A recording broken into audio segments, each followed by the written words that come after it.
avec sa main traînante, souvent dans ses cheveux, ou souvent dans ses poches, souvent dans ses cheveux, le regard souvent qui décroche quand il salue. On croit qu'il... Il était une fois une petite grand-mère.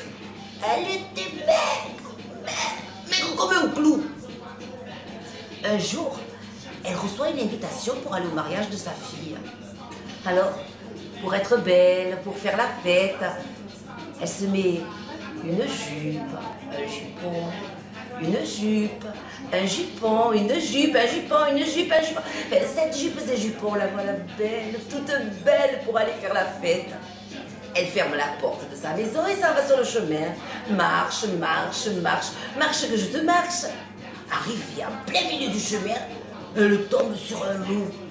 Énorme, avec des grandes oreilles et des grandes dents.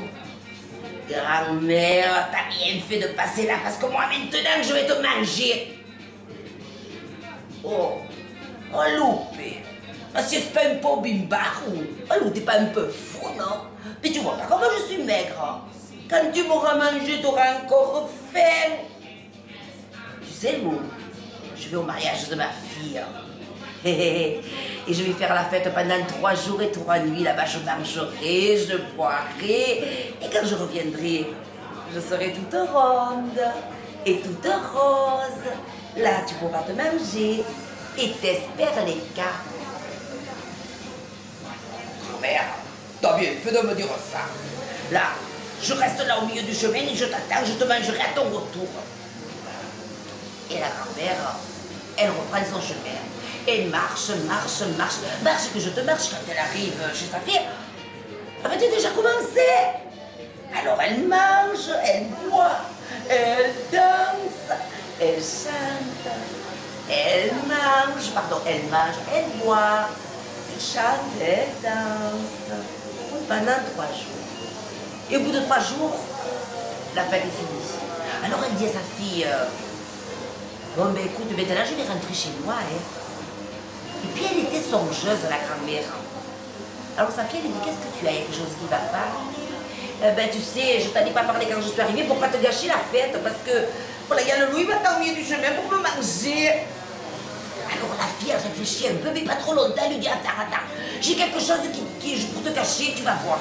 Elle va dans le jardin et elle revient avec une énorme pastèque, qu'elle coupe en 2, et elle fait rentrer la petite grand-mère dans la pastèque, ferme la pastèque, et sous le poids de la grand-mère, la pastèque, elle se met à rouler, et roule, que je te roule, elle arrive au milieu du chemin, et il y a le loup. Quand il va arriver à la pastèque, le loup, il lui dit, oh pastèque, t'aurais pas vu une petite grand-mère toute ronde et toute rose, dit.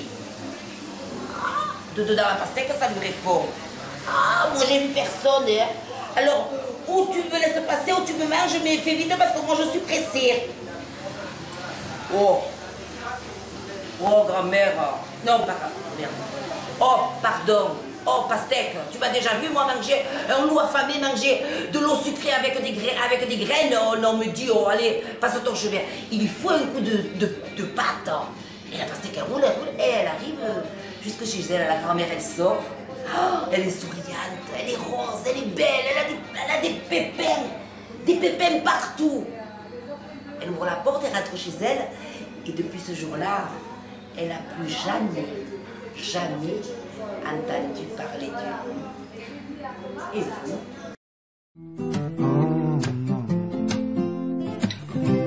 Oh, à se parler de moi, il irait les yeux penchés vers le sol. S'il m'entendait, mais il est pas si sain que ça.